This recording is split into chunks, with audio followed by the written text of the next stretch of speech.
एक लाश की कटी हुई जांघें और उन जांघों में सड़न शुरू हो चुकी थी। जाहिर था कि कत्ल को छुपाने का प्रयास हो रहा था और शव के टुकड़े ये सोचकर किए गए थे कि शायद ये कभी किसी के हाथ ही नहीं लगेंगे। लेकिन दोनों जांघें अब पुलिस की कस्टडी में थी। किस लाश की थी ये जांघें? कौन था पीड़ित, कौन था कातिल और क्या थी इस कत्ल की कहानी? तूफानी समंदर की लहरों की तरह इस केस के उतार चढ़ाव ने भी इन्वेस्टिगेशन की नाव को काफी डोलाया।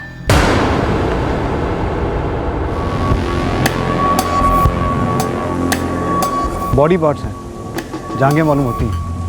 लगता है किसी ने लाश के टुकड़े टुकड़े करके बिखेर दिया है। सर विट्ठल शिंदे और नाइक को सर्च पर लगा दिया है, पूरा एरिया छान रहा है। सर यहाँ पर समुद्र का पानी आता है हाई टाइड में, हो सकता है ये टुकड़े उसमें बहकर यहाँ आए होंगे। मशवरों से भी बात की है समुद्र में लुकआउट के लिए। समंदर बहुत बड़ा है विश्वास।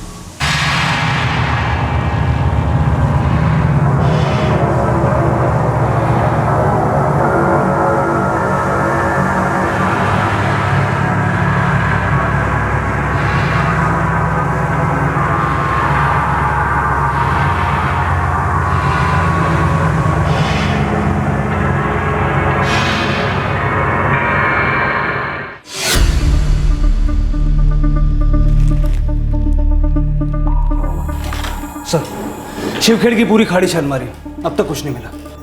तो ढूंढो और ढूंढो, तब तक ढूंढो जब तक कुछ मिल ना जाए। अगर जांघें काट के लाश से अलग की हैं तो बाकी के टुकड़े भी जरूर कहीं ना कहीं फेंके होंगे। सर हो सकता है कि लाश के अलग अलग टुकड़े जरूर किए हों, लेकिन फेंका सबको समंदर में। हो सकता है विश्वास, समंदर जांघों को हम तक लेके आया है तो सर हाथ धड़ कहीं और किसी न किसी किनारे पर जरूर पहुंचाए होंगे। एक काम करो, आसपास के समुद्र तट से लगकर जितने भी पुलिस स्टेशन और मछुआरों के यूनियंस हैं सबको रेड अलर्ट पे रखो और कोस्ट गार्ड को भी इन्फॉर्म करो। सर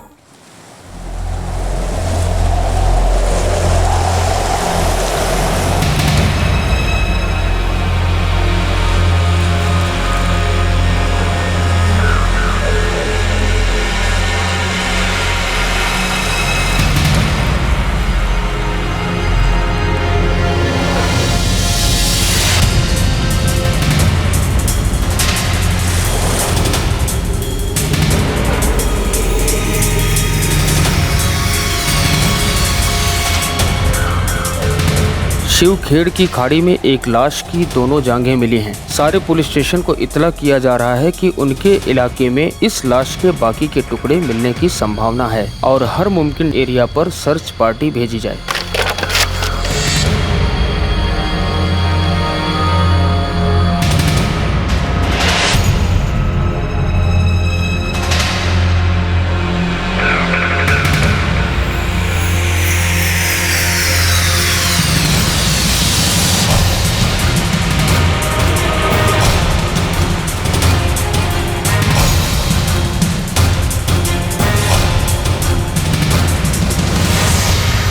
अंदाजन कितना टाइम लगेगा डॉक्टर? मैं अंदाज़ा भी नहीं बता सकता कि कितना टाइम लगेगा inspector.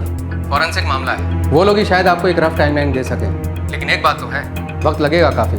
Thank you doctor. Sir 48 घंटे हो चुके हैं लाश के टुकड़ों को मिलकर। हमारी टीम के अलावा 7 और पुलिस स्टेशन के एरिया में दिन रात सर्च हुई, लेकिन कुछ नहीं निकला। इन 7 पुलिस स्टेशन से मिसिंग कंप्लेंट्स मंगवाओ। सर ये जांघें हमें 18 अप्रैल को मिली थी, तो 11 अप्रैल से 18 अप्रैल तक के मिसिंग कंप्लेंट्स मंगवाता हूँ। ओके।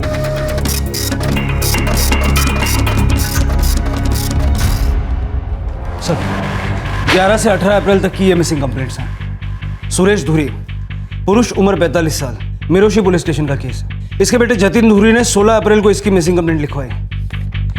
दूसरा केस है अनीता कदम, महिला, उम्र 32 साल। इसके पति शरद कदम ने 17 अप्रैल को इसकी मिसिंग कंप्लेंट दर्ज करवाई। और सर तीसरा केस है उमेश भोयर, पुरुष, 26 साल। सर ये अपने पालघर पुलिस स्टेशन का केस है। अपना केस है? अपना कांस्टेबल जगताप इसको देख रहा है। जगताप को बुलाओ। ये उमेश भोयर का क्या केस है? सर उमेश के आई बाबा आए थे 17 अप्रैल को शिकायत दर्ज कराने। मेरा बेटा उमेश कल रात से घर नहीं आया। कहाँ काम करते हैं? पालघर कंटेनर यार्ड में हेल्पर है साहब। साहब मैं पालघर कंटेनर यार्ड गया था पूछताछ करने के लिए। वहाँ बोले उमेश भोयर 16 अप्रैल को ड्यूटी पर आया था, पर उसके बाद कहाँ गया मालूम नहीं। उसके फ़ोन रिकॉर्ड्स? सर 16 की रात को स्विच ऑफ हो गया। आखिरी कॉल अपने दोस्त राशिद अनवर को किया उसने। ये राशिद क्या बोला? साहब मैं राशिद अनवर और उसके बाकी दोस्त दानिश अजीज और गुरु दावने से मिला। वो बोले थे उमेश भोयर अच्छा लड़का है, कोई लफड़ा वगैरह नहीं, पर एक लोचा है शायद। क्या लोचा? साहब उसके सारे दोस्त गंजेड़ी हैं और वो बोल रहे थे कि उमेश भोईर भी गंजेड़ी था। हाँ साहब, हम लोगों का तो रोज़ रात को मिलना होता है साहब, लेकिन उमेश नहीं था साहब। उमेश ने 7:25 पे आखिरी कॉल किया था अपने फ़ोन से, और फ़ोन तुम्हें किया था राशिद अनवर। फ़ोन मेरे को किया था, लेकिन वो नहीं आएगा ये बोला था। ये दानिश। हाँ साहब, आप उन लोगों को लगा वो किसी काम में अटक गया होगा। कोई आपस का झगड़ा तुम लोग के बीच? अपन लोग सब बचपन से साथ में, वो थोड़ा बहुत 19-20 तो चलता है, लेकिन अपन लोग का बहुत सॉलिड जमता है साहब। अपन लोग दोस्त हैं एकदम बराबर हाँ बोलता साहब। हाँ, हम लोग दोस्त हैं सब। साहब मैंने तीनों की स्टेटमेंट चेक की है, कोई गड़बड़ नहीं है। वो 16 की रात की बात थी और आज 21 अप्रैल है। पता करो ये उमेश घर तो नहीं लौटा? जी साहब।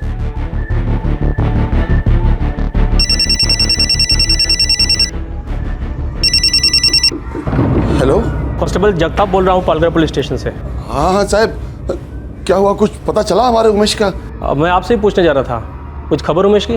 हमें कहाँ से खबर मिलेगी साहब, आप लोग ही माई बाप हो, जो कुछ करोगे आप लोग ही करोगे। ठीक है, हम बताएंगे आपको अगर कुछ पता चला तो। क्या बोले? हम ही से पूछ रहे हैं पुलिस वाले, कोई खबर है क्या? विश्वास, ये उमेश भोईर गंजेड़ी के बारे में सारी जानकारी हासिल करो। कांस्टेबल जगताप की टीम काम पर लग गई है सर। गुड। और ये जो बाकी के 2 मिसिंग केसेस हैं, अनीता कदम और सुरेश धोरी, इनके बारे में भी सारी जानकारी निकलवाओ। सर हम ह्यूमन थाइज को एनालाइज कर रहे हैं inspector, but I am sorry, मैं आपको टाइम फ्रेम नहीं बता पाऊंगा। मिस्टर श्याम, आपकी रिपोर्ट आने के बाद ही सही मायने में हमारा केस किक स्टार्ट होगा। उससे पहले तो हम अंधेरे में तीर चलाते रहेंगे। मैं समझ सकता हूं सर, बट हमारी भी मजबूरी है। देखिए, बहुत सारे केसेस पेंडिंग हैं और सारे केसेस आपके केस की तरह इंपॉर्टेंट। मैं आपको इतना प्रॉमिस करता हूं कि मैं डबल स्पीड में काम करूंगा, बट इस वक्त टाइमलाइन बताना बहुत मुश्किल है।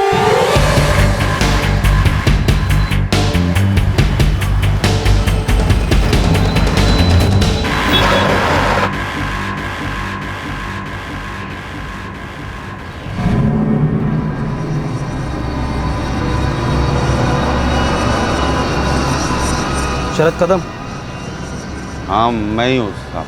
तुमने अपनी पत्नी अनीता कदम की मिसिंग कंप्लेंट करवाई थी। अब मेरे को नहीं चाहिए वापस वो, मेरे को पता करने का साहब कि किसके साथ भाग के गई हो, किधर गई, क्यों गई, मालूम नहीं साहब मेरे को।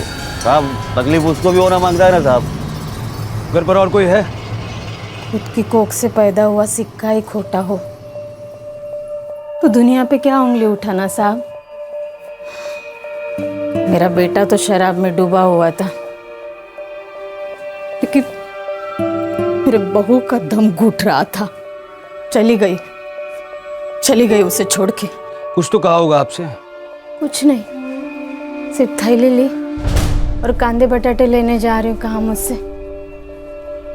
गई जो गई, वापस आई ही नहीं।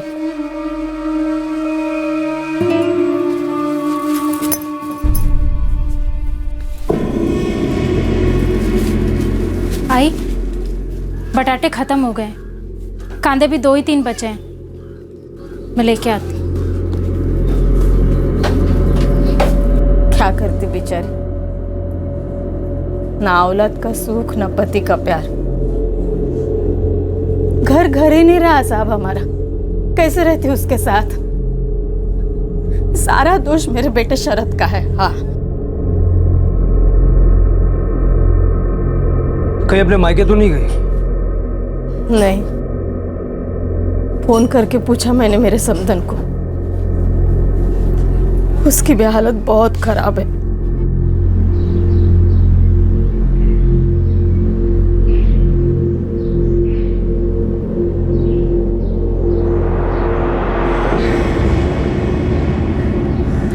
हाँ साहब, ये मेरे बाबा है, सुरेश धुरी। मैंने कंप्लेंट लिखाई थी मिरोशी पुलिस स्टेशन में। कब से गायब है? 16 अप्रैल को। कोई परेशानी थी?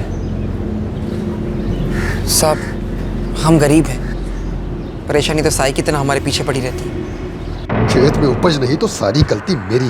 कोलू के बैलों से ज्यादा मैं पिसा हूं। अरे जमीन जहरीली हुई, 2 बूंद बारिश नहीं हुई तो मैं क्या करूं? किसी को पड़ी है? नहीं, सब मेरे नाम पर चिल्लाते हैं, मेरा गला दबाते हैं, और तुम दोनों भी।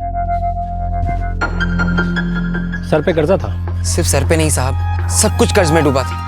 एक तरफ बैंक वालों की तकलीफ, दूसरी तरफ साहूकार वाले लोग हर साल फसल के नाम पे हम सिर्फ मजाक काटते थे। मैं खुद 12वीं पास हूँ साहब, पर पूरे इलाके में ढंग की नौकरी नहीं मिलती, सबका पारा चढ़ा हुआ रहता है। इससे पहले ऐसे बिना बताए कभी गए हैं? नहीं साहब, वो दिन तो वो खेत पे भी नहीं गए, पता नहीं कहाँ चले गए साहब। सर अनीता कदम अपने पियक्कड़ पति शरद की वजह से घर छोड़कर गई, ऐसा उसकी सास का कहना है। उसकी माँ अपने बेटे शरद का बचाव तो नहीं कर रही है? लगता नहीं है सर, इतना पीता है वो, किसी को मारने की ताकत नहीं है उसमें, और लाश के टुकड़े वगैरह करना तो इम्पॉसिबल। सुरेश धुरी भी अपने इलाके के हजारों किसानों की तरह कर्ज में डूबा था सर। कहीं साहूकारों के दबाव में आके सुसाइड तो नहीं किया? सर मैंने साहूकारों और बैंक के रिकवरी एजेंट से बात की, ऐसा कोई दबाव नहीं बनाया उन्होंने। और सुसाइड किया भी हो तो ये जांघें उसकी नहीं हो सकती, क्योंकि हम एक मर्डर केस से निपट रहे हैं। सर फॉरेंसिक रिपोर्ट भी अब तक आई नहीं है। फॉरेंसिक रिपोर्ट अगर अनीता कदम, सुरेश धुरी या उमेश भोयर इन तीनों में से किसी एक की तरफ इशारा करती है तो हमारा गुड लक, और अगर नहीं करती है तो हमें इन तीनों के परे कोई चौथा एंगल देखना होगा। एक काम करो, अपने डिस्ट्रिक्ट के बाहर के जो पुलिस स्टेशन हैं उन सबकी मिसिंग कंप्लेंट चेक करो, पुरानी मिसिंग कंप्लेंट्स भी चेक करो, हो सकता है कहीं दूर किसी को कोई दूसरा बॉडी पार्ट मिला हो। 3 मिसिंग कंप्लेंट्स के दायरे से निकलकर अब महीनों पहले के मिसिंग केसेस भी इन्वेस्टिगेट किए गए। आसपास के कई पुलिस स्टेशन इस इन्वेस्टिगेशन में भागीदार बन गए, लेकिन इस सब के बावजूद भी पुलिस इन कटी हुई जांघों का रहस्य सुलझा नहीं पा रही थी। फोरेंसिक लैब की रिपोर्ट अभी भी पेंडिंग थी। उतने में पुलिस ने एक नई लाइन ऑफ इन्वेस्टिगेशन को अपनाया, और दरअसल इसी की वजह से इस केस में सुरागों का खाता खुला। सर जिसकी जांघें हमें मिली हैं, हो सकता है कि उसकी मिसिंग कंप्लेंट दर्ज ही ना हुई हो। मतलब जिसका कोई आगे पीछे है नहीं? Correct sir. हमें कटी हुई जांघें शिवखेड़ की खाड़ी की झाड़ियों से मिली, यहाँ से, तो हो सकता है किसी ने उन्हें यहाँ से फेंका हो, या फिर यहाँ से, या फिर यहाँ समंदर से। एक काम करो, इस सारे इलाके में अपने खबरियों को एक्टिवेट करो, उन्हें कहो उन लोगों का पता लगाएं जो मिसिंग तो हैं लेकिन मिसिंग कंप्लेंट्स दर्ज नहीं हुई हैं। सर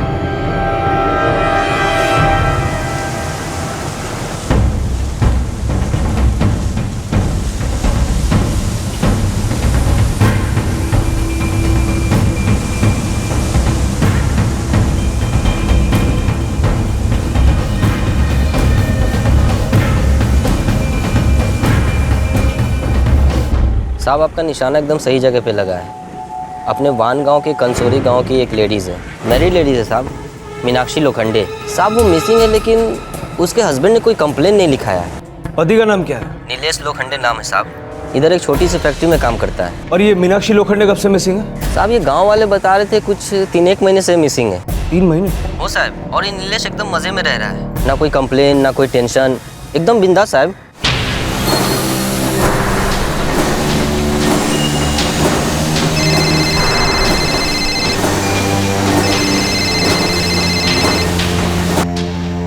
नीलेश, वो पुलिस आए हैं। क्यों? मीनाक्षी के बारे में पूछ रहे हैं। कुछ मत बताना, मैं अभी आता हूँ। अच्छा नीलेश आ रहा है।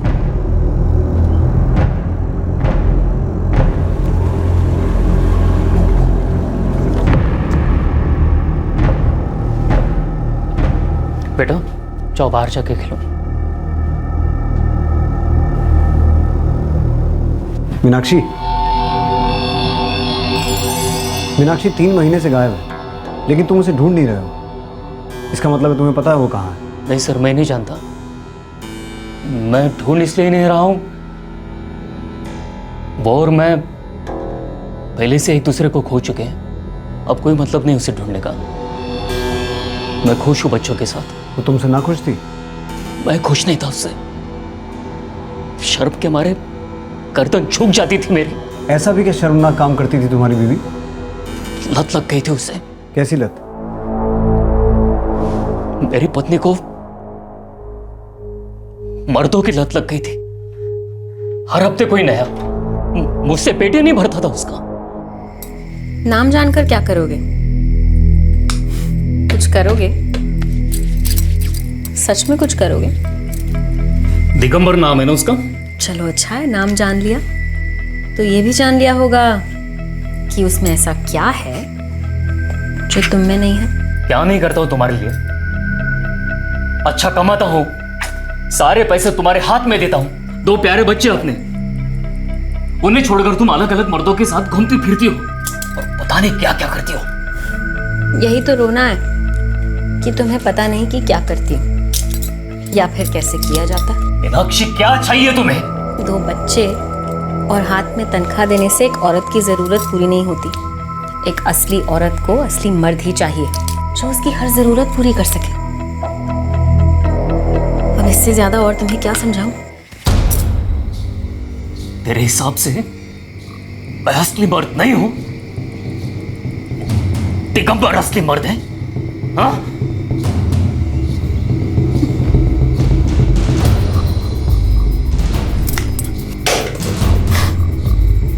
मैं तो डर गई।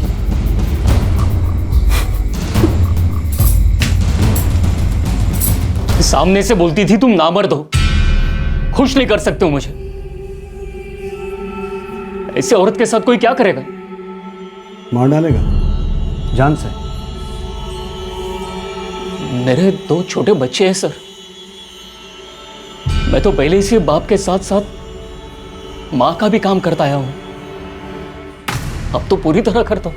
मीनाक्षी गई कहाँ है? गांव में कोई एक प्रेमी हो तो बताओ। ये दिगंबर कौन है? दिगंबर माने का नाम काफी लोग लेते थे मीनाक्षी के साथ। कहाँ मिलेगा? मीनाक्षी के मायके जाके पूछिए, पुराना याराना था उनका।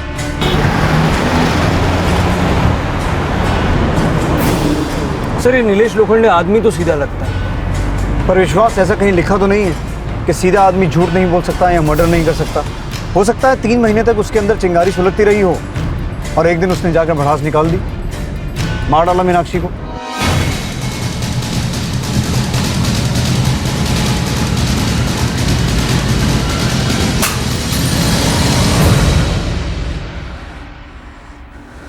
मीनाक्षी लोखंडे कहां थी?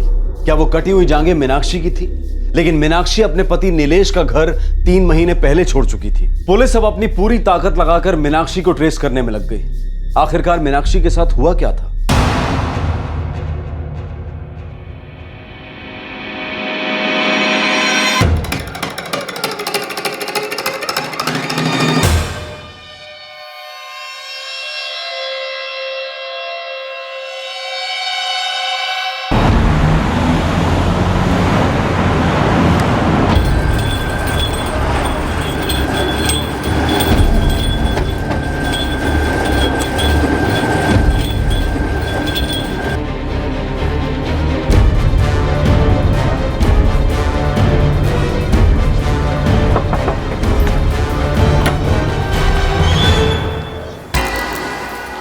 जी मीनाक्षी का मायका यही है?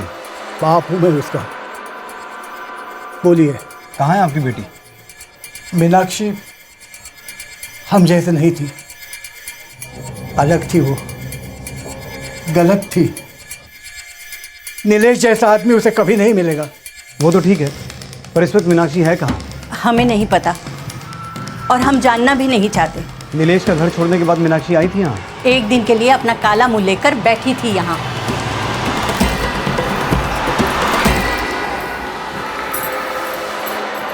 मीनाक्षी बड़े दिल वाला है नीलेश, तेरी सारी करतूतों को माफ कर देगा। वापस चले जाओ उसके पास। अरे आई, क्या करने का ऐसे बड़े दिल वाले का जो मेरे छोटे छोटे अरमान भी पूरे नहीं कर सकता। अरे लानत है तेरे अरमानों पर, जिसमें ना तो तेरे पति शामिल है और ना ही तेरे बच्चे। उनका तो ख्याल कर, कम से कम उनके बारे में तो कुछ सोच। मुझे पूरी जिंदगी में जितना सोचना था ना, मैंने पिछले कुछ दिनों में सोच लिया है। बस अब मैंने सोचा है कि मैं अपने मन की ही करूंगी, ना किसी से डरूंगी और ना ही किसी से कुछ पूछूंगी। एक दिन के लिए आई थी यहाँ पर, आप दोनों का इतना सारा प्यार मिला कि अब पूरी जिंदगी यहाँ आने की जरूरत नहीं पड़ेगी मुझे। मीनाक्षी कहाँ गई वो बैग लेकर? उसी से पूछिए, दिगंबर माने से। कहाँ रहता है दिगंबर? यही देऊर में। सर दिगंबर का घर लोकेट हुआ, एक कांस्टेबल को वहां पर तैनात किया है। वो कह रहा है कि घर पर ताला है और काफी दिनों से ताला है।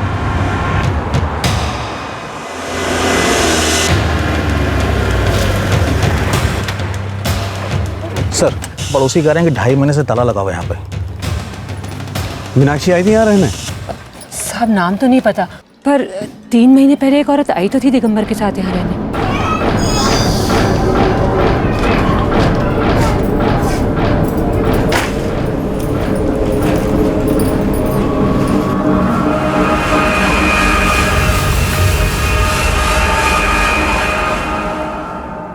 साहब यही है, पर ये तो किसी और की पत्नी है।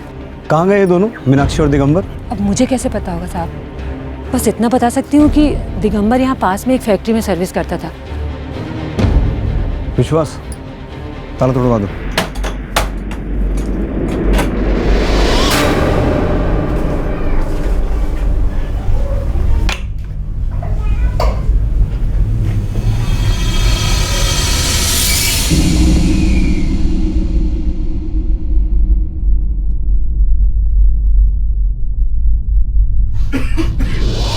यहाँ कुछ तो जलाया गया है, यहाँ कुछ पक रहा था विश्वास, यहाँ कुछ तो गलत हुआ है।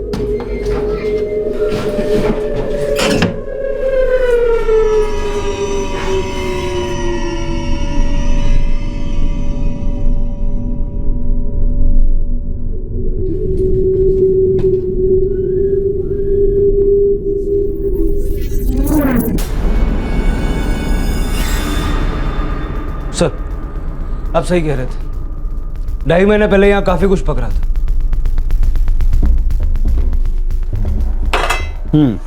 पक तो रहा था लेकिन खाया नहीं गया,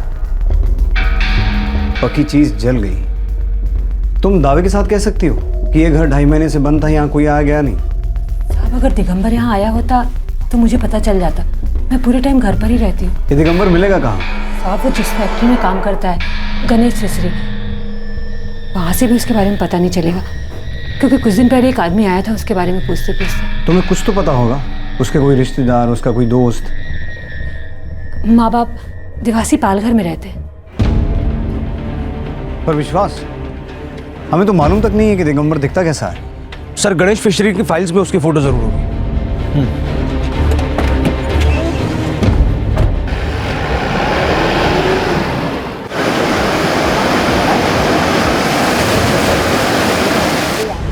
तो ऐसा दिखता है दिगंबर माने? सर, बात समझ में नहीं आ रही। 2.5 महीने पहले दिगंबर और मीनाक्षी दोनों यहाँ से गायब, और दोनों अब तक गायब हैं। विश्वास, मुझे लगता है हम एक नहीं 2 मर्डर सुलझाने वाले हैं। सर, आपको लगता है इस नीलेश ने? हाँ, बिल्कुल हो सकता है। नीलेश ने दोनों का मर्डर किया और बॉडीज को काट के अलग अलग जगह फेंक दिया। कई मिसिंग कंप्लेंट्स को फॉलो अप करने के बाद अब वो एक औरत को खोज रहे थे जिसका नाम था मीनाक्षी लोखंडे, और जिसका आता पता एक राज था। मीनाक्षी के चोट खाए पति नीलेश लोखंडे को लग रहा था कि मीनाक्षी अपने एक प्रेमी दिगंबर माने के साथ कहीं भाग गई है। अब सवाल यह उठ रहा था कि क्या यह केस वाकई एक जेलस पति द्वारा हत्या का केस था, या फिर इस केस की हकीकत बिल्कुल ही अलग थी।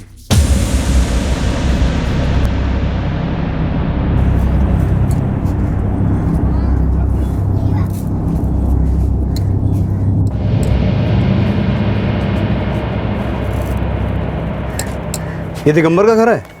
जी साहब, मैं दिगंबर की आई हूँ। इस लड़की को पहचानती हैं आप? नहीं साहब, बात क्या है? दिगंबर आया था यहाँ करीब 2.5 महीने पहले दिगंबर यहाँ आया, बोला वहाँ वान गांव में काम नहीं करने वाला है, यहीं रहेगा, यहीं काम करेगा। दिगंबर यहाँ है? हाँ।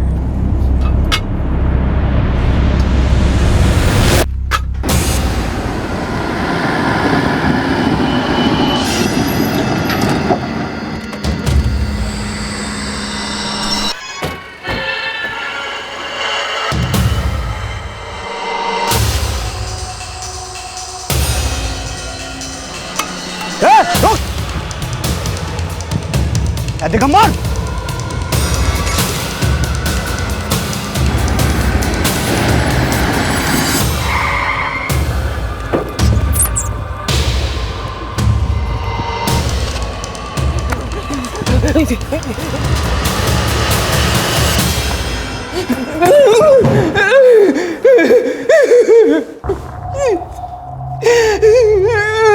साहब, मुझे सच में नहीं पता मीनाक्षी कहाँ है।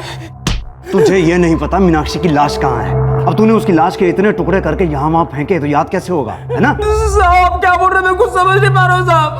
कोई बात नहीं, कोई बात। जब उल्टा लड़का के एक एक हड्डी तोड़ेंगे ना तेरी, तो सब अपने आप उगलेगा। विश्वास, जगताप, इतने दिनों की पूरी कसर निकाला।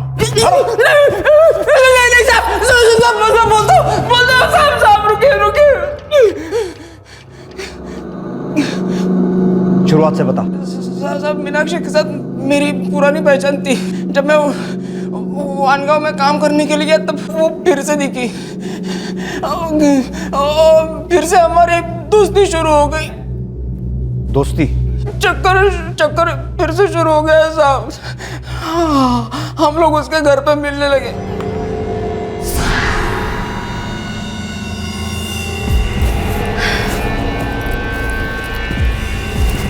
दिगंबर चल ना कहीं भाग चलते। 16 साल की थी तब अगर बोलती तो सोच भी लेता।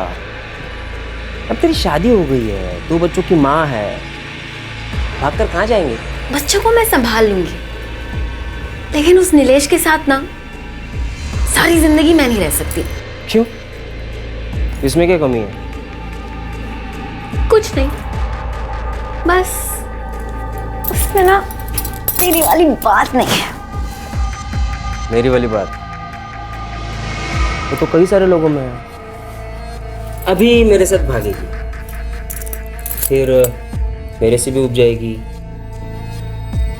फिर किसी और की बात में दम लगेगा, है ना? दिगंबर तू मुझ पे शक कर रहा है ना? शक ना करने का कोई कारण है? सब मैं कभी नहीं चाहता था कि वो अपने पति को, बच्चों को छोड़े। मतलब तो बिल कभी भरना ही नहीं चाहता था, फोकट में मजा मारना चाहता था बस, है ना? नहीं साहब, मैं बात को आगे बढ़ाना ही नहीं चाहता था। 3 महीने पहले बिना कुछ बताए वो सीधा मेरे घर आ गई।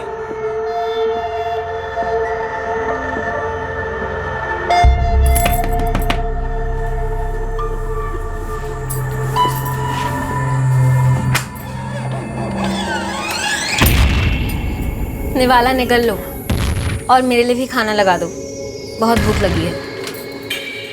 उसकी भूख भयंकर थी साहब, मिट्टी नहीं थी कभी। वहाँ वानगांव में नीलेश के साथ थी तब उसका दूसरे मर्दों के साथ कुछ ना कुछ चलता ही रहता था। यहाँ मेरे पास आई तो यहाँ पर भी उसने वही सब शुरू कर दिया। हर मर्द के साथ आंख लड़ाती।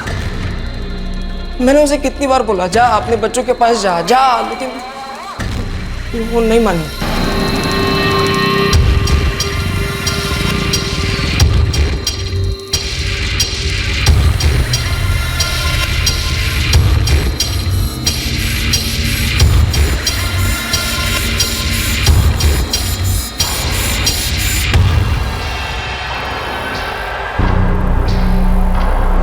सच कहता हूँ साहब, मेरा कोई प्रेम वेम नहीं था और ना ही उसका था। ना तो मैं उसके साथ शादी करना चाहता था और ना ही वो करना चाहती थी। उसे बस यहाँ रहना था और अपनी मर्जी का करना था, और जो कि मुझे मंजूर नहीं था। और एक दिन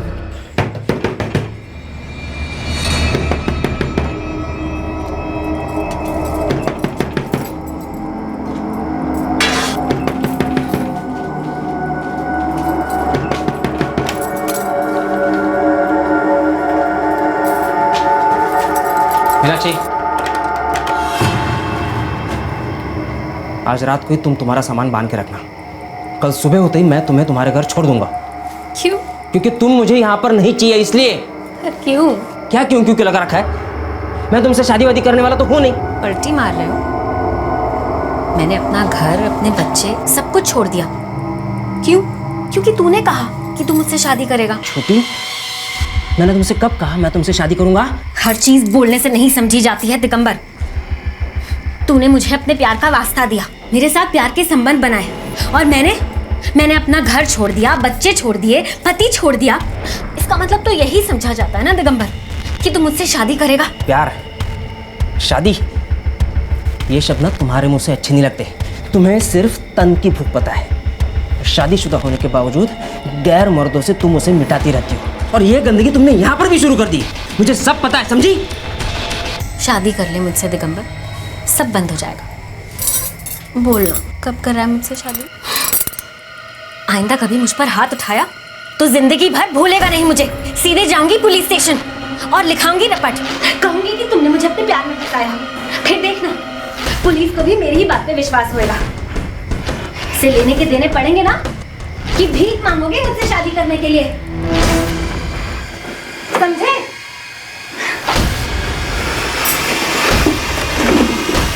मीनाक्षी, घुटन हो रही थी साहब उसके साथ।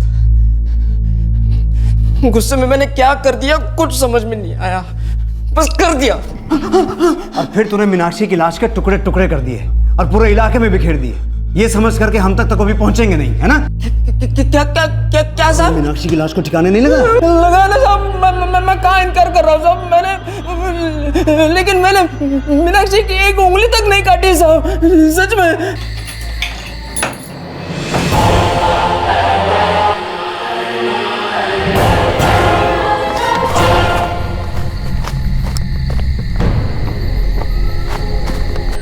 लाश को जंगल में फेंक दिया, सोचा जानवर खा जाएंगे। उसके बाद मैं वापस अपने घर लौटा ही नहीं, सीधा अपने गांव चला गया, दिवाशी आई के पास।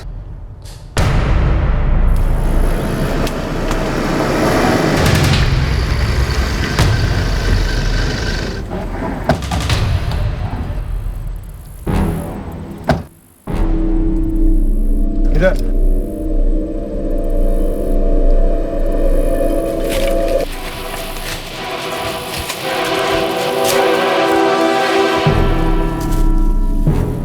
साहब, मैंने लाश यहाँ से नीचे फेंक दी थी।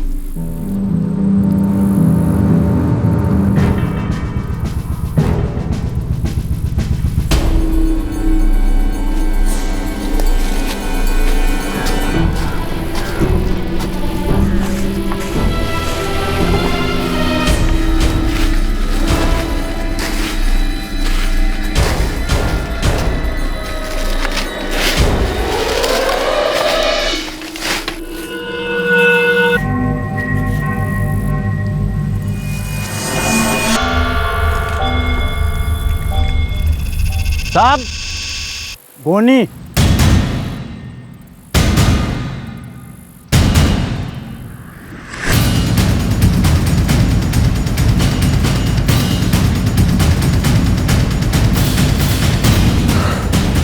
सर, औरत की बॉडी है, काफी बुरी हालत में, बॉडी पार्ट्स भी मिसिंग। औरत की लाश है, एज अर्ली 30s। ज्वेलरी और कपड़े आप आइडेंटिफिकेशन के लिए यूज कर सकते हैं। ये वही हो सकती है जिसके थाइज मिले थे हमें? नो। क्यों? इस लाश के भी बॉडी पार्ट्स मिसिंग हैं। मिसिंग नहीं है, खा लिए गए हैं। इस औरत की बॉडी को जंगली जानवरों ने जगह जगह से खा लिया है, थाइज भी। इंस्पेक्टर, शायद ये वो लाश नहीं है जिसकी आपको तलाश है, लेकिन फॉरेंसिक रिपोर्ट आने तक मैं 100% कुछ भी नहीं कह सकता।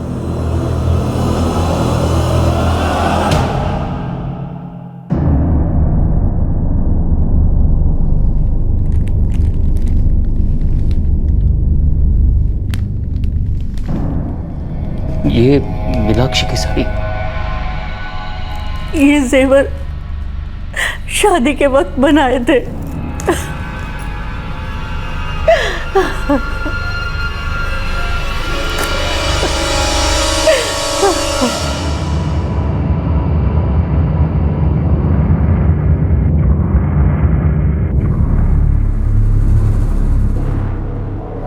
विश्वास, फॉरेंसिक लैब के साथ कांस्टेंट फॉलो अप करो, अपनी प्रोग्रेस उन्हें बताओ, प्रेशर डालो उन पर। सर, अब तक 3 बार फोन कर चुका हूँ। वैसे सर, अगर दिगंबर ने 2.5 महीने पहले मारा होता तो बॉडी का सड़ना लॉजिकल है, लेकिन जो जांघें हमें मिली हैं वो इतनी सड़ी हुई नहीं है। सर, एक खबर है सर, अनीता कदम और सुरेश धुरी वो दोनों अपने घर आ गए साहब।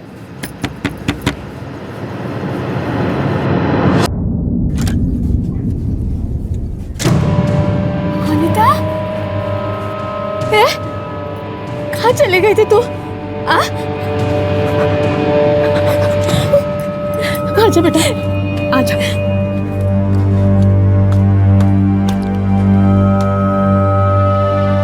बाबा, बाबा आप, बाबा कहाँ चले गए थे आप? नहीं कर पाया रे, हिम्मत ही नहीं हुई खुदकशी करने की। तुम दोनों को छोड़कर जाने का दिल ही नहीं किया। ऐसा कभी मत सोचना बाबा, हम दोनों साथ में मेहनत करेंगे और पूरा कर्जा उतारेंगे। चलो, 2 परिवारों को सुकून तो मिला, पर वो तीसरा उमेश दशरथ भोईर, उसका क्या हुआ? साहब, वो अभी तक लौटा नहीं है। क्या हमारी एक बार भी याद नहीं आती होगी उसे? क्या ये गांजे का नशा इतना असर करता है? क्या पता निर्मला, पुलिस भी यही बोल रही थी कि वो उसे अभी तक ढूंढ नहीं पाई। साधु वाधु बन गया हो कहीं, कोई लड़की का चक्कर हो, कुछ भी हो, बस वो एक बार हमें बता दे ताकि हम ऐसे तिलमिल ना होते रहे। 1 महीने से ऊपर हो गया निर्मला, संदेशा भेजना होता तो अब तक भेज चुका होता। मुझे भी नहीं मालूम कि क्या हुआ है हमारे उमेश को। हमारे पास इस बात का कोई प्रूफ नहीं है कि जो जांघें हमें मिली थी वो उमेश की हैं या नहीं। हो सकता है अनीता और सुरेश की तरह वो भी घर लौट आए। हो सकता है सर, लेकिन इतना तो तय है कि एक शख्स का मर्डर हुआ है, लाश की जांघें काटकर अलग की गई और वो शख्स कभी अपने घर नहीं लौटा। और पूरे 1 महीने बाद भी हमारा ये केस ब्लाइंड का ब्लाइंड ही है। कटी हुई जांघों का रहस्य 7 महीने तक बना रहा। केस में कोई सुराग हाथ नहीं आया।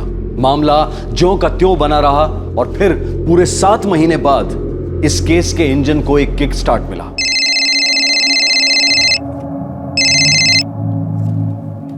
बोलिए डॉक्टर श्याम। ऑफिसर, वो ह्यूमन थाइस की एनालिसिस हो चुकी। क्या रिपोर्ट आई है डॉक्टर? हमने एक डीएनए स्ट्रैंड को आइसोलेट करके उसे प्रिजर्व किया, जिसमें से हमें पता चला कि ये बॉडी पार्ट्स, ये थाइस किसी 25 से 28 साल के आदमी के हैं। डॉक्टर, आपकी फाइंडिंग्स कितनी एक्यूरेट है? वेल ऑफिसर, हमने इतना टाइम लिया ताकि हम आपको 100% दे सकें, बट 1% मार्जिन ऑफ एरर ऐसे प्रोसीजर में होता है। सो 99%। थैंक्स।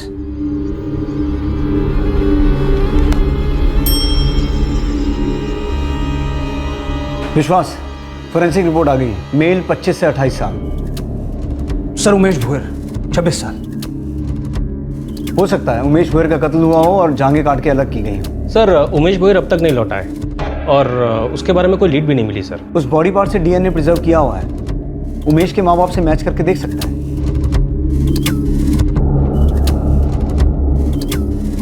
साहब, ये डीएनए है क्या? क्यों करवा रहे हैं हम? दशरथ जी, हमें एक लाश की जांघें मिली है। डॉक्टर्स के हिसाब से ये लाश किसी आदमी की है जिसकी उम्र 25 से 28 साल के बीच की है। हमें ये जांघें 18 अप्रैल को मिली थी और आपका बेटा 16 अप्रैल से गायब है। डीएनए समझ लीजिए कि आप दोनों के खून का अंश उस लाश के खून के अंश के साथ मैच किया जाएगा। अगर ये मैच नहीं हुआ तो हम आपके बेटे उमेश की खोज जारी रखेंगे।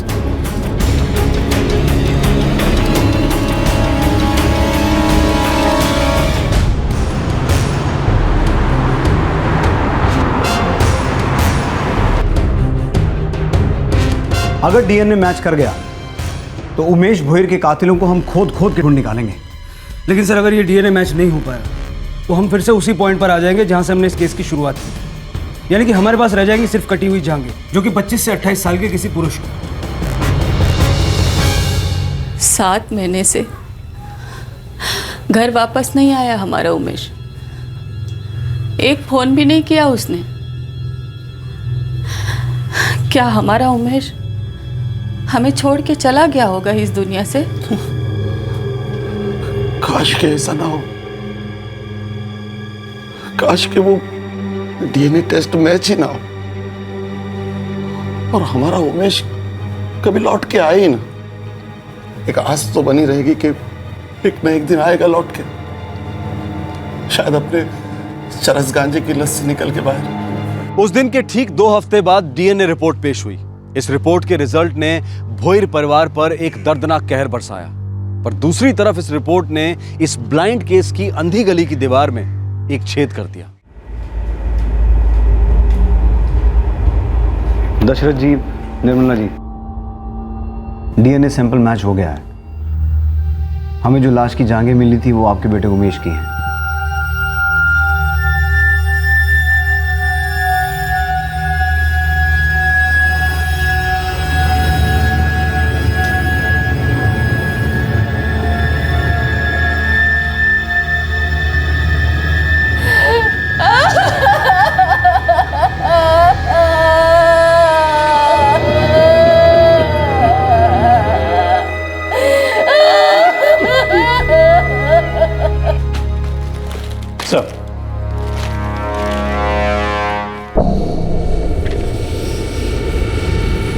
ये जो उमेश के 3 गंजेड़ी दोस्त हैं, राशिद, दानिश और गुरु दावने, तीनों को उठवाओ।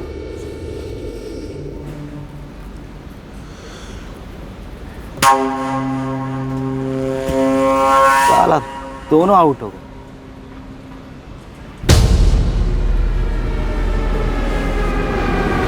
चल उठ।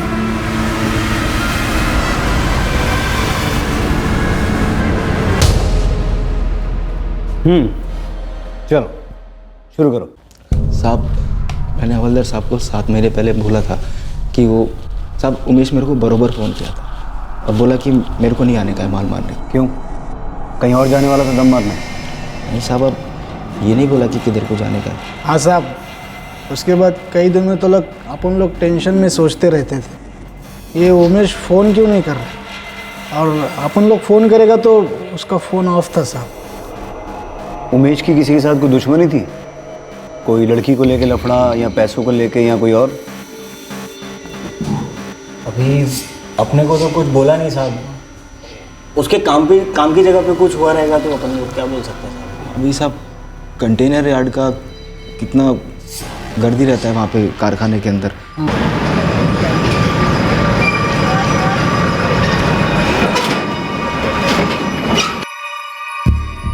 बसेकर साहब, जगताप जी जब पहले आए थे तब भी मैंने यही कहा था।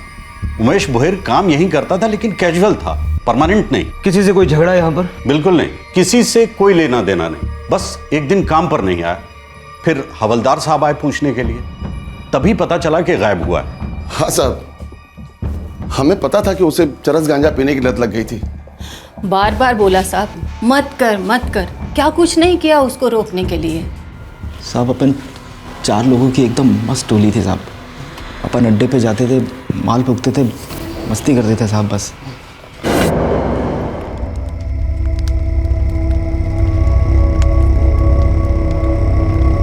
अबे स्लो मोशन में बना रहा है क्या? भाई बूट पॉलिश नहीं है ये, असल माल है मनाली का। वक्त दो भाई, वक्त। भाई तकदीर और तलब किसी के लिए नहीं रुकती। अपना राशिद भाई को ही ले लो। अभी क्या डायलॉग मारेगा तू? अबे मैं क्या डायलॉग मारूंगा?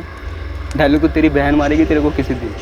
कब तक उसकी कमाई का खाएगा और हमारी कमाई का फूकता रहेगा? ए गप कर तू, रोज रोज रोटी के ले जाता हूँ मैं। चला अभी क्या अपन तीनों काम कर रहे हैं, काय को हमको करना है इसके लिए, लेकिन तेरे को तो काम की ज़रूरत ही महसूस नहीं होती। तेरी बूढ़ी अम्मी है, उसकी देखभाल कौन करता है? तेरी बहन। अबे उसका भी अपना घर है, किसी दिन हाथ खड़े कर दिए तो बोलना क्या करेगा? ऐसे ही पड़ा रहेगा कोने में फूके हुए माल के जैसा। अरे यार तुम लोगों ने फिर सीरियस नगर की रास्ता पकड़ लिया। अरे लौट आओ राजा। हाँ अरे माल बुला रहा है। फूकले फोकट चंद। ला भाई दानिश बना यार।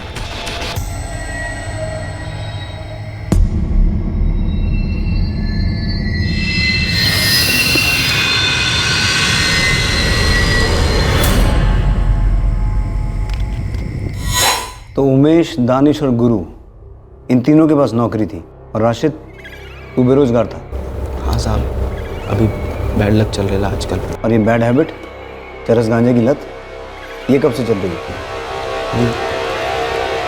वो तो याद किधर रहता है साहब?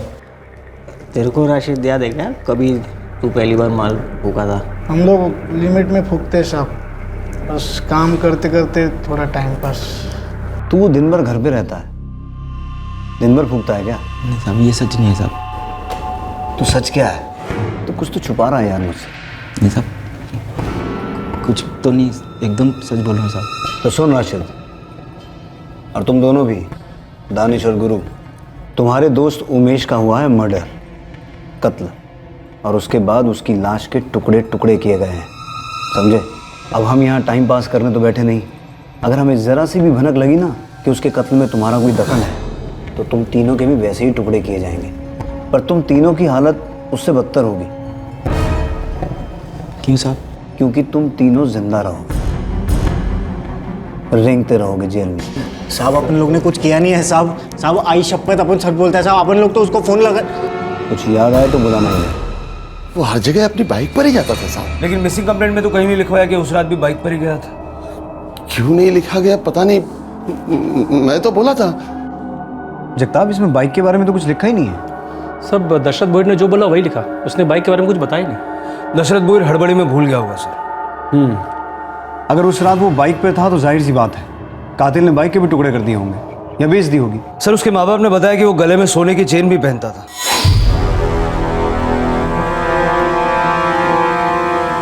इस केस को भी अभी तक हम टुकड़ों में ही देख रहे थे।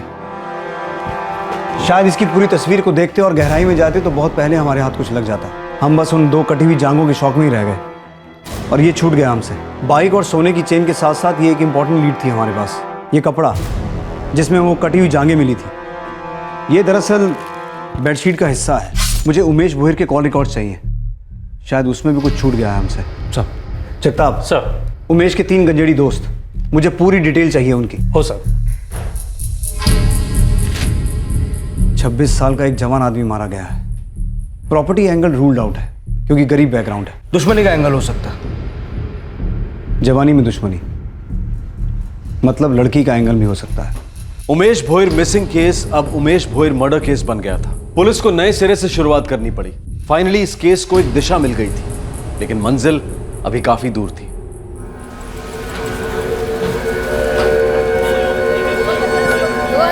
2000 से कम में नहीं होगा। ताजा सिंघाड़ा है 7 किलो का, लेके जाओ। भाभी अरे लेके जाओ भाई।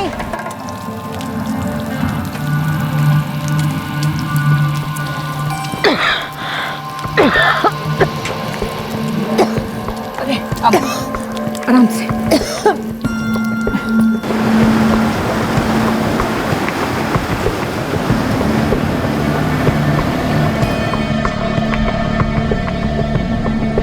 राशिद का बाप नहीं है साहब, उसकी बहन और बहनोई उसकी और उसकी बीमार माँ की जिम्मेदारी उठाते हैं। और वो दूसरा लड़का दानिश?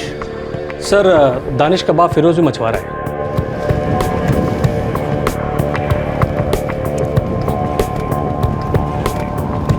गुरुदाव ने अनाथ है, हिस्ट्री शीटर है, छोटी मोटी चोरियां कर चुका है सर। राशिद, दानिश और गुरु तीनों हिस्ट्री शीटर हैं। तीनों के पुलिस रिकॉर्ड्स हैं सर। उमेश का? उमेश का कोई पुलिस रिकॉर्ड नहीं। उमेश को गांजे की लत कब से लगी? 1 साल पहले उमेश को गांजे की लत लगी। 1 साल पहले?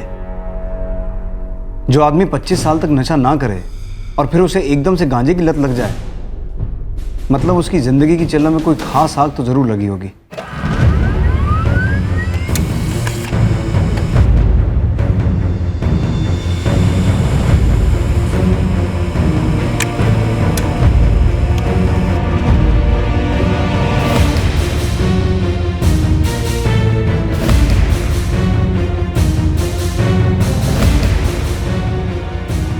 उमेश की मौत के दिन से 1 साल पहले तक के रिकॉर्ड निकाले मैंने, जिसमें एक नंबर है जो पिछले 1 साल से लगभग हर रोज उमेश के टच में था। हर रोज? हर रोज, दिन में कई बार। गर्लफ्रेंड? गर्ल तो है सर, रुखसार बेग। कैसी फ्रेंड है ये जानना भी बाकी। कौन है रुखसार बेग?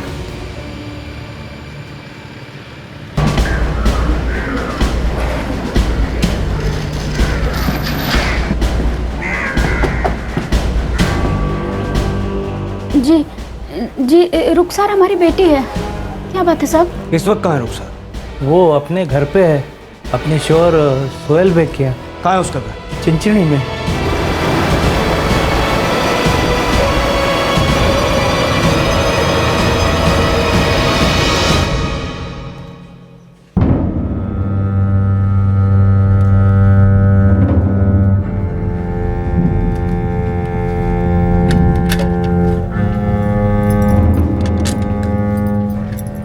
ये लो। कौन से हाथ से लूं? कितनी बार मुझे जताओगी कि मैं क्या हूं?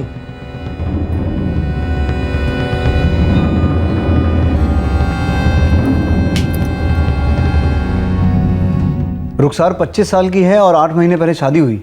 अरेंज मैरिज है सर। 8 महीने पहले अरेंज मैरिज हुई, लेकिन उमेश से लगातार 1 साल से फोन पे बात कर रही है और 1 साल पहले से ही उमेश को गांजे की लत लगी। इन तीनों का कुछ कनेक्शन तो है। कनेक्ट करो। जी बोल रही हूँ। आप कौन? पालघर पुलिस स्टेशन से सब इंस्पेक्टर विश्वास पारसेकर बोल रहा हूँ। 7 महीने से आपके कॉल का इंतजार कर रही हूँ, जब से उमेश गायब हुआ है। तो आप उमेश के बारे में कुछ जानती हैं? जी लेकिन मेरी एक दरख्वास्त है। मैं खुद आके आपसे पुलिस स्टेशन में मिलूंगी, आप यहाँ मत आइएगा। कब आएंगी? बस अभी निकल रही हूँ चिंचणी से। रुखसार बेग 7 महीने से पुलिस के फोन का इंतजार कर रही थी जब से उमेश गायब हुआ था, लेकिन उसने खुद कभी पुलिस को कांटेक्ट नहीं किया। कौन थी ये रुखसार बेग और वो ऐसा क्या जानती थी उमेश के गायब होने के बारे में या शायद उसके मर्डर के बारे में? तो रुखसार बेग, हम आपके घर आते तो कौन सा कह टूट पड़ता आप पर? मेरे पति शकी मिजाज के हैं। किस बात का शक है उन्हें? आपके और उमेश के रिश्ते को लेकर? उमेश और मैं बचपन के दोस्त थे, पड़ोसी था वो मेरा। बचपन का दोस्त, जवानी का बॉयफ्रेंड? जी नहीं, उमेश वो मेरे भाई जैसा था। पिछले 1 साल में फ़ोन पर काफ़ी बातें हुई आपकी अपने भाई समान उमेश से। भाई बहन का टच में रहना गुनाह है क्या सर? पिछले 1 साल में उसे गांजा की बहुत आदत पड़ गई थी। मैं दिन रात उसे फ़ोन करके बस गांजा छोड़ने की कस्में दिया करती थी। आप पिछले 7 महीने से हमारा इंतज़ार कर रही थी, क्यों? क्या बताना था आपको? इंतज़ार कर रही थी सर क्योंकि मुझे मालूम था आप लोगों को ऐसा लगेगा कि हम दोनों के बीच कुछ है और आप मुझसे ज़रूर पूछेंगे। उमेश के गायब होने या उसके मर्डर के बारे में कुछ पता है आपको? कुछ नहीं सर, बस इतना चाहती हूँ कि जिसने भी उमेश के साथ ऐसा किया वो जल्द से जल्द पकड़ा जाए। रुखसार जी, मुझे क्यों ऐसा लग रहा है कि आप मुझसे कुछ छुपा रही हैं? सर अब मैं कैसे बोल सकती हूँ आपको कैसे और क्यों लग रहा है? मैं बस अपने बारे में बोल सकती हूँ और मुझे बहुत ख़राब लग रहा है सर। जिस इंसान के मैं इतने करीब थी वो इस तरह मारा गया। रुखसार बेग, आंखों में आंखें डालकर झूठ बोल रही है रुखसार बेग। सर लेडी कांस्टेबल लगा दी है, सर्विलेंस शुरू कर दिया। अब ये रुखसार 1 सेकंड के लिए भी हमारी और कानून की नज़रों से दूर नहीं हट पाएगी।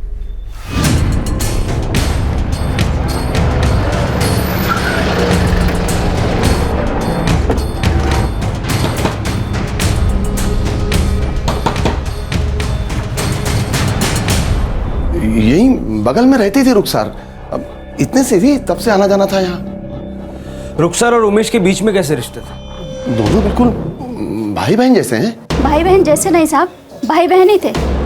उनके पाक रिश्ते पर इस तरह से इल्जाम तो मत लगाइए। देखिए हमको इल्जाम नहीं लगा रहे, सिर्फ पूछताछ कर रहे हैं। रुखसार हमेशा उमेश का भला चाहती थी साहब। लेकिन कोई तो था निर्मला जी जो उसका बुरा चाहता और उसने बुरा किया, और अब उस तक पहुंचने में हम सबका भला होगा। साहब आप जितना चाहते हैं ना कि उमेश का कातिल पकड़ा जाए, उतना हम भी चाहते हैं।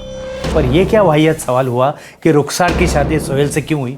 अरे हर लड़की की शादी किसी न किसी के साथ तो होती है, तो रुखसार की भी हुई। विश्वास साहब, ये सोहेल बेग और रुखसार की शादी में कुछ तो लोचा है।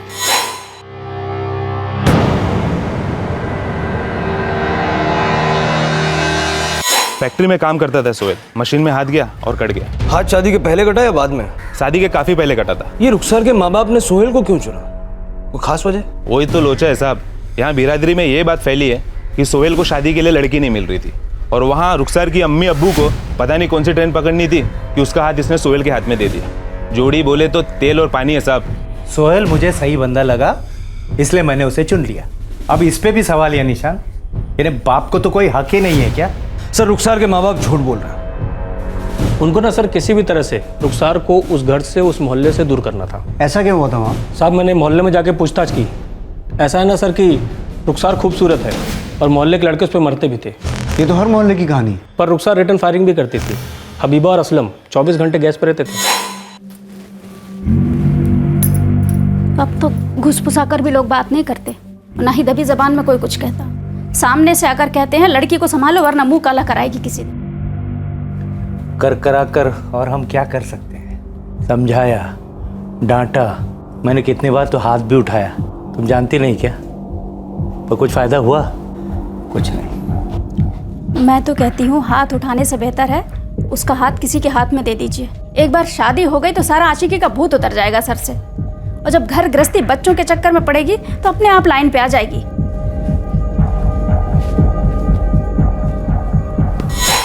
रुखसार मान गई सोहेल से शादी करने के लिए? सर इससे एक्चुअली रुखसार का काम आसान हो गया।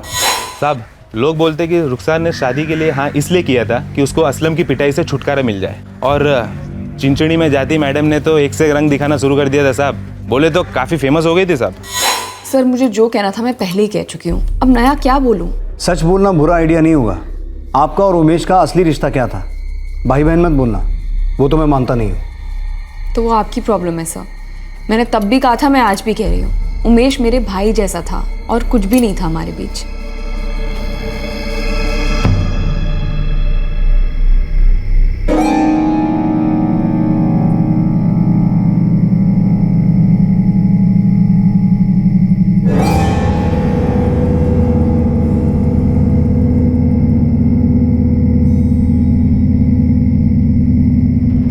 वो दोनों एक दूसरे को जानते थे साहब। अभी इससे ज़्यादा मतलब मेरे को मालूम नहीं है साहब।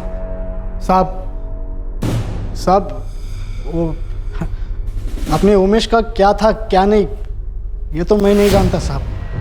हाँ मगर उस रुखसर के कई सारे लफड़े थे मोहल्ले में और उतने ही उसके लवर भी थे साहब। राशिद, एक बार पहले बोला था फिर बोल रहा हूं, आखिरी बार, सच बोलेगा कम पिटेगा।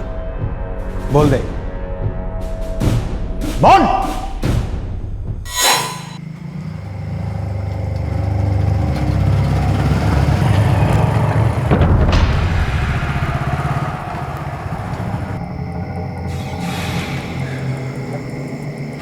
क्या हुआ, ऐसे मुंह पे लटका है भाई? साला कुछ हो ही तो नहीं रहा है ना यार। टुकड़ा है क्या तेरे पास? साहब उमेश रुखसार पर फुलटू लट्टू हो गया था।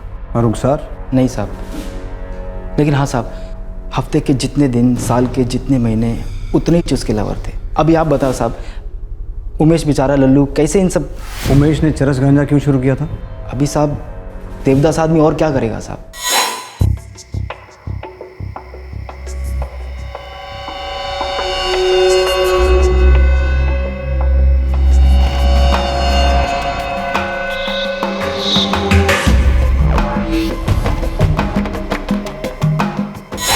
साहब अभी 1 साल पहले का बात है।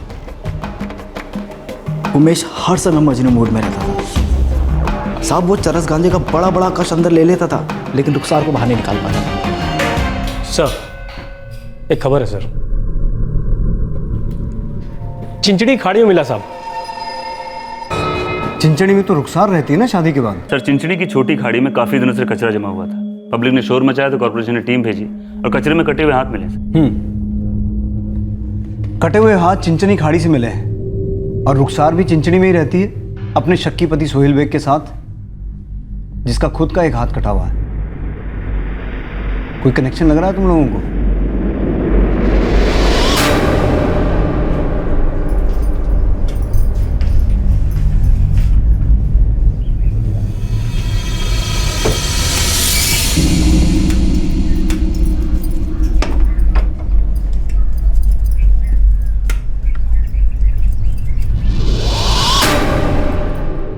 कटी हुई जांघें शिवखेड़ पालघर में मिली जहां उमेश रहता था, और 7 महीने बाद कटे हुए हाथ चिंचणी में मिले जहां रुखसार शादी के बाद रहती थी। 3 सवाल उठ रहे थे। पहला, क्या वो सड़े गले कटे हुए हाथ वाकई उमेश के थे? दूसरा, क्या रुखसार और उमेश के बीच में कोई रिश्ता था भी जिसकी वजह से मर्डर हुआ था? और तीसरा, वो ऐसा कौन था जिसे उमेश पर इतना गुस्सा था कि उस आक्रोश का अंजाम इतना भयंकर साबित हुआ? सुना है गुस्सा नाक पे लिए घूमते हो? जिसकी नाक कटती है साहब वही जाने गुस्सा क्या चीज़ है। तुम्हारी बीवी ने तुम्हारी नाक काटी और तुमने उसके यार को ही काट दिया। उमेश दशरथ भोयर, उसकी कटी हुई जांघें और हाथ हमें मिल चुके हैं। उसकी लाश के बाकी के टुकड़े कहाँ फेंके तुमने? एक उमेश को ख़त्म करने से मुझे सुकून मिलता तो शायद मैं ऐसा कर भी देता। अब मेरी बीवी फितरत से जो है सो है। अब मोहल्ले में कत्लेआम तो नहीं कर सकता ना मैं। और साहब ताली कभी एक हाथ से नहीं बजती। इंस्पेक्टर एक ट्विस्ट है, वो जो कटे हुए हाथ हैं वो उमेश भोयर के नहीं है। कटे हुए हाथ उमेश के नहीं है? मतलब एक और मर्डर? हाँ विश्वास, एक मर्डर केस सुलझाने चले थे और 2 सामने आ गए। उमेश भोयर की कटी हुई जांघें हमें मीनाक्षी लोखंडे केस तक ले गई और अब ये हाथ पता नहीं किसके हैं। और उमेश भोयर के केस में अब भी हमारे पास कोई सॉलिड लीड नहीं है, सिवाय एक बेनाम रिश्ते के जिसका नामकरण अभी बाकी है।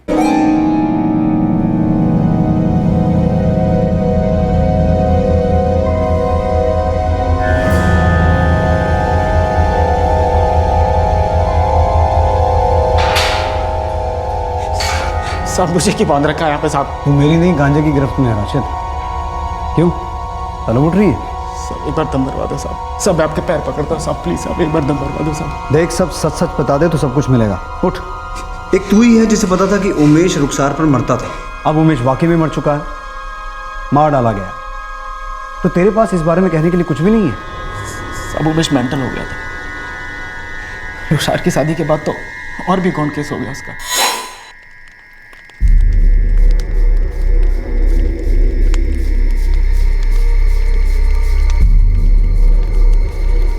लाइन ही बिजी बता रहे हैं। लाइन मारने वालों की कमी थोड़ी है, आप ही खड़े हो कतार में। वे ओ फोकरचंद, अपने ज्ञान की ना पूरी बना, समझे?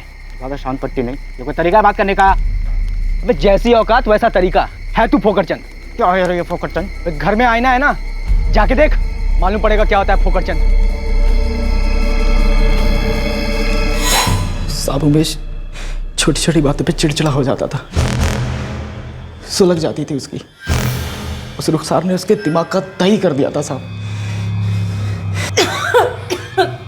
एक हफ्ते से राशिद को अंदर रखा है। केस 7 महीने से चल रहा है। अरे पर राशिद ने किया क्या है? वो नशा करता है, ये तो सबको मालूम है। कभी कभी नशे में लोग ऐसी चीजें करते हैं जो सबको मालूम नहीं होती, जो हम मालूम करते हैं। लॉकअप में, फिक्र मत कीजिए, मासूम है तो घर आ जाएगा। बेहद प्यार करता था उमेश तुमसे, भाइयों वाला नहीं, आशिकों वाला। सच है ना? झूठ है सा।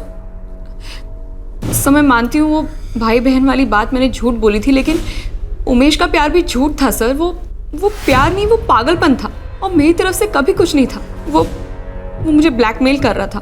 ब्लैकमेल? जी सर। वो मुझे कहता था कि मैं नशा करता हूँ तो तुम्हारे कारण, मैं मरूंगा तो तुम्हारे कारण। हर चीज़ का जिम्मेदार वो मुझे ही ठहरा रहा था सर, जबकि मेरी तरफ से कुछ नहीं था। जीना हराम कर दिया था उसने मेरा।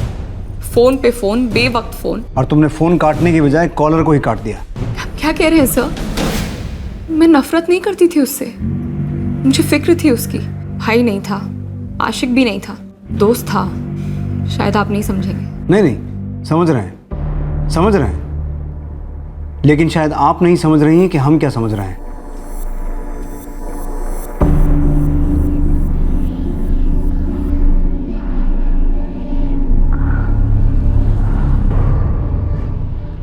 सर, दानिश, राशिद और गुरु के परिवार वाले उबल रहे हैं। 1 हफ्ते से हमने उनको बिना अरेस्ट किए लॉकअप में डाला है। उमेश ने ऐसा भी क्या किया होगा जो इतनी नफरत पैदा हुई? सर, आदमी या तो गुस्से में कत्ल करता है या तो डर के मारे। शायद उमेश से कोई डर रहा था या डर रही थी। उमेश रुखसार को हर रोज फोन करता था, कॉल रिकॉर्ड्स हैं हमारे पास। लेकिन उसकी वजह से रुखसार की जिंदगी तो बर्बाद नहीं हुई ना। वो खुद मानती है कि वो उमेश से नफरत नहीं करती थी। लेकिन उसने एक झूठ हमसे ऑलरेडी बोला है सर, भाई बहन वाला। लगता तो मुझे भी ऐसा ही है। इस कत्ल का रुखसार से कोई ना कोई कनेक्शन तो ज़रूर है। एक लड़का जो दिन में नौकरी करता है, लड़की के पीछे दीवाना है, लेकिन लड़की की शादी हो गई, लड़का गंजेड़ी हो गया है, हर रोज़ उसे फ़ोन करता है, और फिर एक दिन उसे काट दिया जाता है। लेकिन क्यों काट दिया जाता है? उमेश भोयर का केस एक उलझे हुए मछली के जाल की तरह था, जिसमें मछली नहीं, खुद जाल फंस गया था। एक भयंकर जुर्म हुआ था और मुजरिम आजाद तैर रहा था। पर जब ऐसा लगने लगा कि इस केस में पानी सर के ऊपर चढ़ने लगा है, तब सुराग का एक तिनका अपने आप तैरता हुआ पुलिस के पास आया। एक ऐसा सुराग जिसमें इस केस का सारा रहस्य लिपटा हुआ था। एक छोटा सा झूठ का हुक फेंकते हैं, देखते हैं सच के जाल में फंसता है या नहीं। साहब, आपको सच्ची सच्ची बोलूं तो मेरा और उमेश का कोई ऐसा खासम खास दोस्ती नहीं था। उमेश का सबसे ज़्यादा राशिद से जमता था साहब, और राशिद और दानिश बहुत अच्छे दोस्त हैं। बहुत अच्छे दोस्त हैं। हाँ साहब। इसीलिए तेरे नाम का बिल फाड़ दिया उन्होंने। मेरे नाम का? मैं समझा नहीं साहब। क्या? राशिद और दानिश ने बयान दिया है कि उमेश का मर्डर तूने किया है। चल बता, क्यों मारा तूने उमेश को? साहब, ये दोनों येड़े हो गए हैं साहब, ये दोनों एड़े हो गए हैं साहब। इनको थोड़ा माल दो फूकने के लिए, कुछ भी बोल रहे हैं। आई शपथ साहब, मैंने कुछ नहीं किया साहब। ये दोनों ना, क्या? जिस रात को ये उमेश आया नहीं ना अड्डे पे, जब ये वो गायब हुआ साहब। क्या हुआ था उस रात को? साहब, वो रात को ये दोनों भी नहीं आए थे ना अड्डे पे, और ये दोनों फोन भी नहीं उठा रहे थे। मैं अकेला बैठा रहता झक्के मारता हुआ। और ये बात बताने के लिए तूने 7 महीने लगा दिए साहब। गुरु झूठ बोल रहा है साहब, मैंने कुछ नहीं किया। गुरु झूठ बोल रहा है साहब। और राशिद, वो भी झूठ बोल रहा है। राशिद ने तेरा सारा चिट्ठा खोल दिया। दानिश, कैसे तूने रुखसार के कहने पे उमेश का कत्ल किया है? नहीं साहब, बिल्कुल नहीं साहब। कैसे तूने उमेश की लाश के टुकड़े टुकड़े करके और जांघें शिवखेड़ की खाड़ी में फिकवा दी? नहीं साहब, वो मैंने नहीं फेंकी थी। तो फिर किसने फेंकी थी? बाकी की लाश कहाँ है?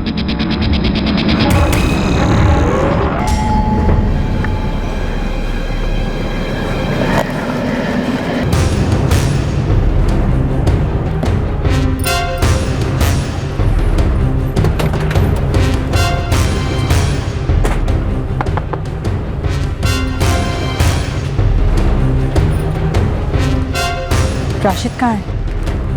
ये आधा बेडशीट है लेकिन पहचानने के लिए काफ़ी है। तुम्हारे घर का है?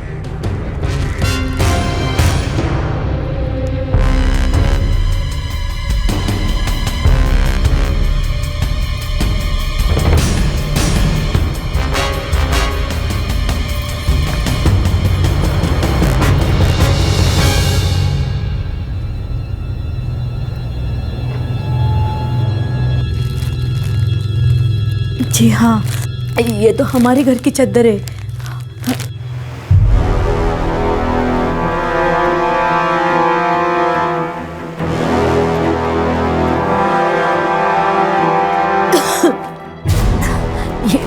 ये रहा उसका टुकड़ा।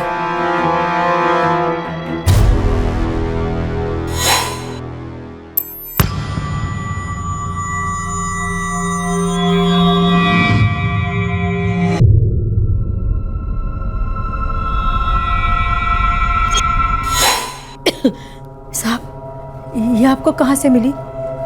खून कैसे आया इस पे? किसका खून है साहब?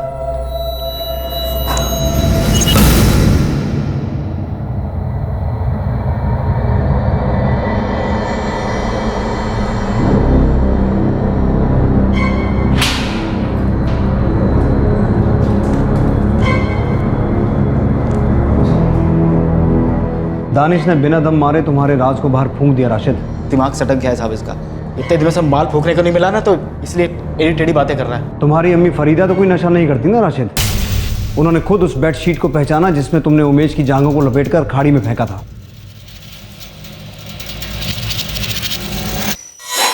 बाकी इलाज कहाँ है? बोल! इस मर्डर में मेरा कोई हाथ नहीं है साहब। जो कुछ किया वो राशिद ने किया। राशिद ने उमेश को क्यों मरवाया? रुखसार के कहने पे? नहीं साहब, रुखसार का इसमें कुछ लेना देना नहीं है। तो फिर किसका लेना देना है? राशिद पक गया था साहब उमेश के कानों से। उमेश हमेशा उसको जलील करता था हम दोस्तों के बीच में। ढालू को तेरी बहन मारेगी तेरे को किसी दिन। कब तक उसकी कमाई का खाएगा और हमारी कमाई का फूकता रहेगा? ये गप कर तू। जैसी औकात वैसा तरीका है। तू फोकरचंद। क्या है ये फोकरचंद? घर में आईना है ना, जाके देख, मालूम पड़ेगा क्या होता है फोकरचंद। साला उमेश समझता क्या था अपने आप? जब देखो फोकटचंद ये वो। जब रुखसार को लेकर तिलमिल हो जाता था तो कैसे आता था भगा मेरे पास? मेरे से माल लेके जाता था और फूकता था। तब भी मैंने एक सच्चे दोस्त की तरह उसकी मदद की। अभी तक कैसे बातें करता है और जिस खंजर की तरह घुसती है ना। देख बंटा, जिसके जेब में नोट है उसको सलाम है। हम चारों में से वो ज्यादा कमाता है। आज मेरे पे थूका है, कल तेरी बारी होगी, जरूर होगी, तब भी तुझे सलाम ठोकेगा। जो गलत है वो गलत है। तुझे नहीं लगता उमेश गलत है? ये भी कोई पूछने वाली बात हुई? खून खोलता है मेरा कभी कभी।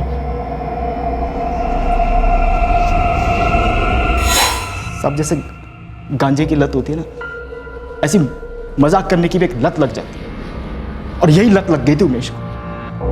और बकरा बनता था मैं। एक दिन खाली नहीं जाता था जब मेरी खिल्ली नहीं उड़ाता था। और एक दिन तुमने उसकी गर्दन ही उड़ा दी। नहीं साहब, मेरा उसको मारने का कोई इरादा नहीं था। राशिद, तुमने उसे अपने घर बुलाया था ताकि तुम उसका कत्ल कर सको। सर, मैंने घर बुलाया था क्योंकि मैं सारा मामला ठंडा करना चाहता था, उसे समझाना चाहता था। और सब फोन भी उसी ने किया था सामने से।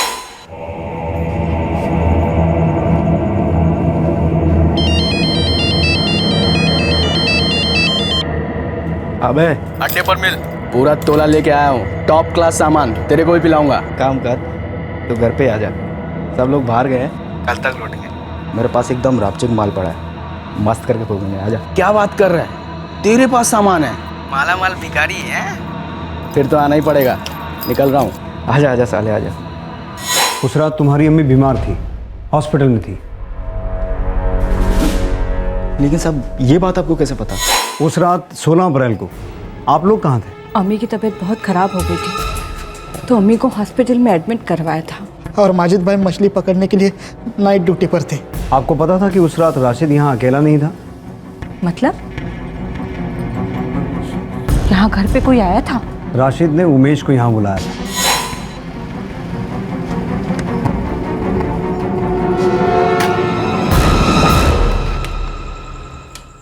आजा। बड़े प्यार से मैंने अपनी बात उसके सामने रखी थी, लेकिन आदत इतनी जल्दी छूटती कहाँ साहब। एक बात पूछनी थी उमेश, मैंने माल बना रहे बाद में बग, कहीं ऐसा तो नहीं है कि ये रुखसार तुझे 4 आने का भाव देती नहीं है, कुत्ता समझती है और उसकी भड़ास तू मेरे ऊपर निकालता है। ले चूजे, तेरे घर पे बैठा हूँ तो कुछ भी बकेगा तू। अबे क्या मेरे को मालूम नहीं है तेरी कितनी जलती है ये जान करके रुखसार मेरे पे मरती है, और तू उसके लिए कुछ नहीं है ऐसा, एकदम गुल। चला सड़क पे बैठा भिखारी रहता है ना, एकदम मुस्के जैसा। आइंदा मुझे भिखारी मत बोलियो, लास्ट बार कह रहा है को नौकरी लग तेरी। बोल रहा मैं तेरे को। चल गुस्सा किसको दिखा रहे बे हैं? चले चल हवा आने दे। साला पूरे मूड की माँ बहन कर डाली तूने, पता है तेरे को? अरे सब दिमाग में क्या सटका, ऐसा लगा जैसे कोई तार सी टूट गई है। मेरे हाथों को पता नहीं क्या हो गया साहब, मतलब आंखों को पता नहीं क्या दिखाई दिया, मतलब मेरे सर में दिमाग में साहब, मेरा जो दिल दिमाग बदन ऐसा लगा जैसे टुकड़े टुकड़े हो गए। कौन है? मैं दानिश।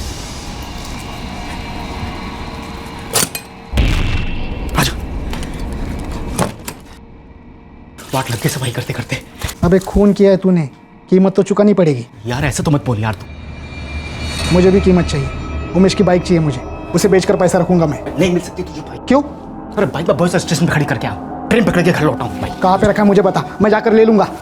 नहीं चाहिए तुझे बाइक, कुछ 1000 रुपए के लिए अपनी और मेरी लाइफ दोनों कटने में डाल दी तू। तुझे बड़ी पड़ी है लाइफ की है, और डेंजर की तो तू बात ही मत कर साले। अब इतना याद रख, मर्डर सिर्फ तूने किया है, मुझे सिर्फ पता है तूने किया है। मैं तो यहाँ आया ही नहीं, बॉडी तूने काटी, उसके अलग अलग टुकड़े तूने फेंके, सिर्फ तूने। समझा ना? समझ गया मेरे बाप, अब तू समझ जा। तू और मैं इस बारे में दोबारा बात नहीं करेंगे, समझा तू?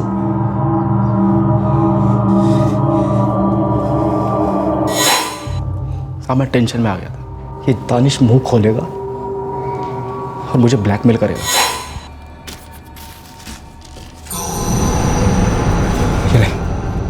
रख, और बाइक वाइक के बारे में नहीं सोचने का है, रख अपने पास। उमेश का चैन? हाँ उमेश का चैन, इसे बेच, सारे पैसे रख और अपना मुंह मत खोलना तू। मैं क्यों मुंह खोलूंगा बे? लेकिन दुनिया वाले पूछेंगे, ढूंढेंगे उसे। अरे अपने जैसा गंजेड़ी था वो, कुत्ता तक नहीं पूछेगा उसे। बस तू एक काम कर, अपने जुबान पे ताला लगा के रखे। सही बोल रहे बंटा, वैसे भी उसके गायब होने पर किसी को कुछ फर्क नहीं पड़ेगा। फर्क तो पड़ा, उमेश के माँ बाप को फर्क पड़ा, हम लोगों को फर्क पड़ा, कानून को हमेशा फर्क पड़ता है, और अब तुम लोगों को भी फर्क पड़ेगा। साहब मैंने कुछ नहीं किया, सब मेरे को जाने दो साहब। उमेश की चेन कहाँ है? साहब वो मैंने घर पे रखी, बेची नहीं है अभी तक। शुक्र है नहीं बेची, पर दानिश तुम बचोगे नहीं, क्योंकि तुमने एक मर्डर में साथ दिया है, एक लाश को ठिकाने लगाने में मदद की है, और हम लोगों से झूठ बोला वो अलग।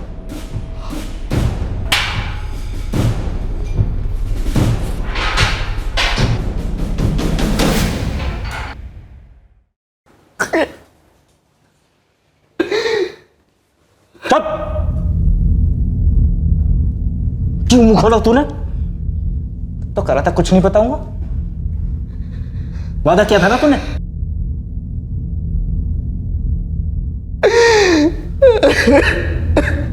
खून खोलता है मेरा।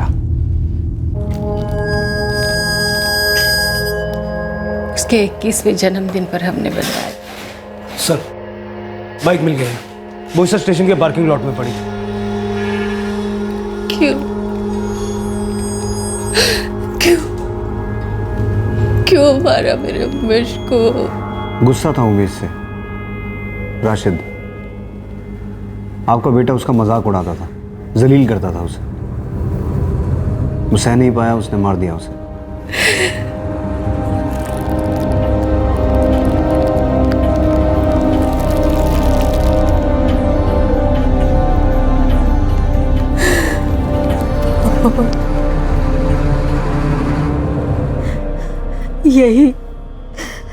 इसी घर में हमारे राशिद ने अपने ही दोस्त का कत्ल किया, बोटी बोटी कर दी उसकी। या अल्लाह। मम्मी, गलती तो हमारी ही है ना। जब जब राशिद जेल गया हम उसे छुड़ा कर ले आए जमानत पर। मम्मी, राशिद ऐसे ही खूनी नहीं बना, उसे खूनी बनाया है हमने।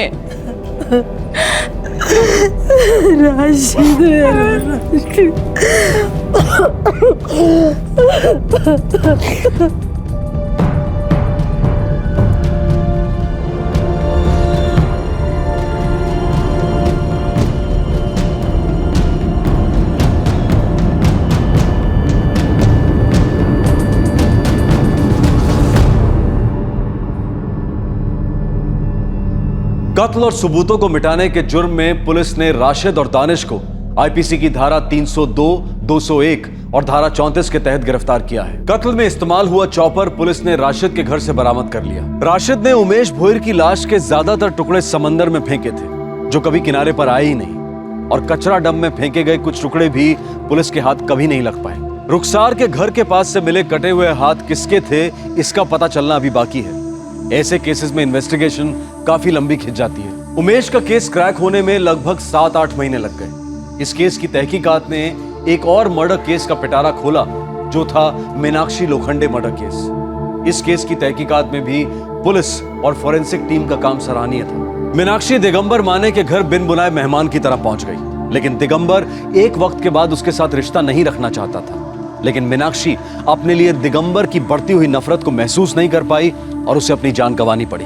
दूसरी तरफ रुखसार उमेश के साथ किसी भी तरह का रोमांटिक रिश्ता नहीं रखना चाहती थी, लेकिन उमेश उसकी ना को सुन नहीं पाया और अपने दर्द को नशे में घोटकर पीने लगा। लेकिन इस दौरान उसने ये कभी नहीं सोचा कि रुखसार के ना मिलने के फ्रस्ट्रेशन को वो अपने दोस्त राशिद को जलील करके निकाल रहा है। इसमें कोई दो राय नहीं कि किसी भी किस्म के नशे की लत शरीर के साथ साथ इंसान के जमीर और आत्मसम्मान को भी खोखला कर देती है। पर इस केस की सबसे बड़ी सीख, किसी को भी टेकन फॉर ग्रांटेड नहीं लेना चाहिए और ना ही किसी को नीचा दिखाना चाहिए। 24 घंटे लगातार अगर किसी की रैगिंग की जाए, उसकी खिल्ली उड़ाई जाए, उसकी इंसल्ट की जाए, तो नतीजा अक्सर हिंसक और क्रूर हो सकता है। आपसे अब मुलाकात होगी अगले शुक्रवार को। याद रखें कि कल यानी कि 21 जून को क्राइम पेट्रोल सतर्क का एपिसोड टेलीकास्ट नहीं होगा। आपसे फिर मुलाकात होगी एक और नए केस के साथ। तब तक अपना ख्याल रखें, सुरक्षित रहें और याद रखें, किसी की निंदा करने में समय लो, पर प्रशंसा तुरंत करो। सही वक्त, सही कदम, सतर्क रहें। जय। इस तरह के और भी एपिसोड देखने के लिए हमारे चैनल को सब्सक्राइब करें और बेल आइकन दबाना ना भूलें।